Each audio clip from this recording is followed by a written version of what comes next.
Assalamualaikum warahmatullahi wabarakatuh. Dulu kita pernah membahas tentang Buddhisme ya. Dalam Buddhisme, penderitaan ini kan hakikat hidup.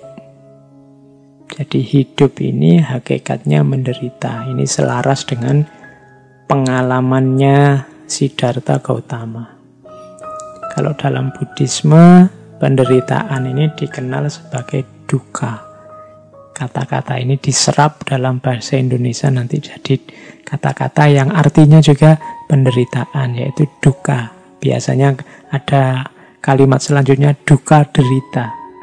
Karena memang artinya dukkha itu penderitaan.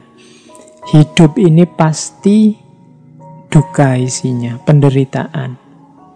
Penderitaan itu bisa penderitaan yang biasa, dukkha, misalnya sakit fisik, nah itu dukkha. Sariawan, sakit gigi, sakit perut, nah itu dukkha, penderitaan biasa. Ada penderitaan karena perubahan. Kalau dalam Buddhisme istilahnya viparinama dukkha.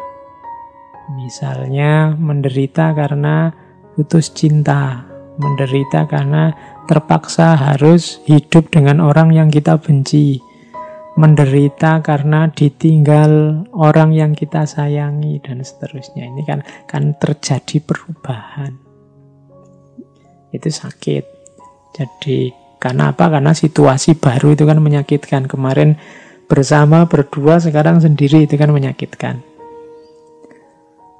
Kemarin tidak punya teman sekacau ini, sekarang punya teman sekacau ini. Akhirnya tiap hari makan hati. Ya, itu kan karena perubahan, itu juga dukkha. Kemarin tinggal di sana, hawanya panas sekali, orangnya marah-marah terus. Sudah terbiasa terhanyut ikutan marah-marah. Sekarang ganti situasi, isinya bukan orang marah-marah lagi, tapi orang pendiam semua. Wah, itu kan menderita. Jadi penderitaan karena perubahan. Intinya tidak tercapainya keinginan. Sehingga kita sedih, sehingga kita merasa gundah dan seterusnya. Itu namanya viparinama dukkha. Yang ketiga, penderitaan karena kita sebagai manusia. Ini yang disebut penderitaan sebagai hakikat hidup. Bahwa sebagai manusia kita ini lahir dengan karakter manusia yang lemah, banyak keterbatasan, tidak berdaya, nantinya tua dan juga mati. Ini kalau cerita tentang keterbatasan manusia, kelemahan manusia berhubungan dengan Buddhisme, ini saya ingat dulu saya zaman kuliah suka sekali baca cerita-cerita dari tradisi cerita-cerita Cina yang banyak serialnya itu. Yang saya ingat ada serial yang judulnya Golok Pembunuh Naga. Itu tokohnya Zhang Wuji. Saya masih ingat itu, Tio Buki. Dia ini ketua aliran, namanya aliran Ming. Ini hubungannya sama penderitaan. Jadi aliran Ming ini kalau pakai istilah Tiongkok namanya Ming Jiao. Ming Jiao itu agama cahaya. Ini aliran ini untuk orang-orang Tionghoa yang menganut agama. Dulu agama ini disebut sesuai nama pendirinya, yaitu Mani, dari Persia. Sehingga agama ini dikenal dengan nama Manikaisme. Meskipun ketika masuk Tiongkok nanti terpengaruh oleh Buddhisme dan Zoroastrianisme, Zoroaster dan Buddhisme. Nah, yang saya ingat dari novel ini cerita Golok Pembunuh Naga ini yang ngarang namanya Jin Yung. Ada satu syair yang bagus dari aliran agama cahaya Ming Jiao ini, yang saya ingat sampai sekarang, yang kalimatnya begini kurang lebih maksudnya. Hidup apa senangnya, mati apa susahnya. Kasihan manusia di dunia, selalu hidup menderita. Itu kalimat ini menurut saya menarik. Ini ada bau Buddhismenya. Jadi, apa sih kesenangan hidup ini sampai kita mati-matian berusaha untuk meraihnya? Hidup apa senangnya? Mati apa susahnya? Apa sih susahnya mati ini sehingga begitu takutnya kita dengan kematian? Kasihan manusia di dunia, selalu hidup menderita. Kasihan sekali orang-orang itu ya, hidupnya jadinya susah terus. Tidak ada senengnya. Kenapa? Harusnya dunia ini seneng, akhirnya tidak seneng karena begitu terobsesi mengejar-ngejar kesenangan dunia. Padahal sebesar apa sih kesenangan dunia itu? Kita juga begitu takut, begitu parno dengan kematian. Padahal apa iya sih kematian itu begitu negatifnya, begitu menyusahkannya. Nah, ini saya dapatnya dari novel, tapi menarik untuk menggambarkan bagaimana agama Manikaeanisme ini menganggap bahwa sudahlah, hidup jangan terlalu diambil serius. Hidup itu menyenangkan tapi juga tidak sebegitunya. Mati itu menyedihkan tapi juga tidak sebegitunya. Yang susah kalau orang terlalu memberati hidup, terlalu takut dengan kematian, akhirnya selalu hidup menderita. Nah, jadi kembali ke Buddhisme tadi, salah satu agama yang menganggap hakikat hidup intinya adalah duka atau penderitaan adalah Buddhisme. Sebabnya apa? Penderitaan itu ada dua, tanha sama avijja. Jadi tanha itu nafsu, kalau avijja itu kebodohan, kegelapan batin. Kebodohan berarti tadi ya, kurangnya pengetahuan. Kemudian kalau tanha itu nafsu, keinginan yang tidak terkendali, hasrat yang tidak terkendali. Jadi ternyata hidup kita ini menderita ketika hasrat kita tidak bisa kita kontrol dan pengetahuan kita terbatas. Berarti solusinya bisa menyatukan tadi antara timur dan barat. Kalau Schopenhauer tadi inginnya kita mengontrol nafsu, mengontrol hasrat. Dan banyak pikiran timur menganggap bahwa kuncinya di pengetahuan.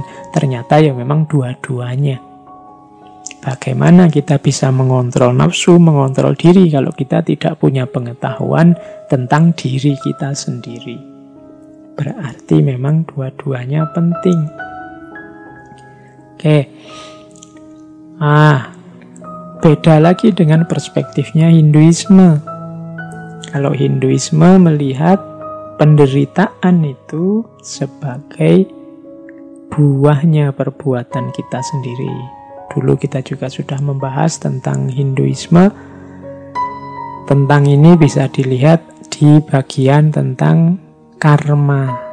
Jadi Hinduisme punya konsep karma pala. Karma pala itu karma berarti perbuatan, pala berarti buah.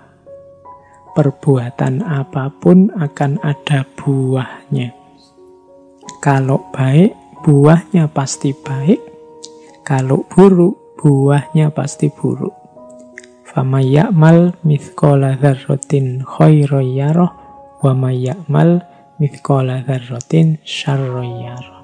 Ada kausalitas, ada sebab akibat dari perbuatan kita.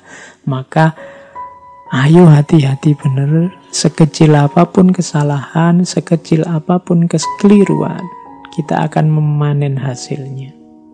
Demikian juga sekecil apapun kebaikan, kita juga akan mendapatkan balasannya. Nah, ini kalau dalam Hinduisme disebut konsep karma pala. Karma pala itu konsep bahwa setiap perbuatan akan membuahkan hasil, yang itu nanti di sana terbagi tiga. Ada namanya sancita karma pala, ada namanya prarabdha karma pala, ada namanya kriyamana karma pala. Jadi ada balasan yang diterima sekarang dari kehidupan sebelumnya. Ini kalau dalam Hinduisme, karena ada konsep reinkarnasi. Ada juga prarabdha karma pala, yang ini balasan yang diterima saat ini dari kehidupan saat ini. Jadi ada yang kelakuan kita bulan lalu, hasilnya kita nikmati sekarang. Ini jenis kedua ini. Males-malesan kita awal semester kemarin, hasilnya akhir semester kita nilainya jatuh. Itu kelakuan kita hari ini, kita nikmati saat ini juga. Ada juga yang kelakuan kita hari ini, buahnya besok. Ini namanya kriyamana. Ini maksudnya mewanti-wanti kita, hati-hati. Pak, saya sudah melakukan buruk-buruk, yang jelek-jelek ndak ada tuh Pak, balasannya mana? Karmanya mana? Saya enjoy-enjoy aja tuh, jangan lupa.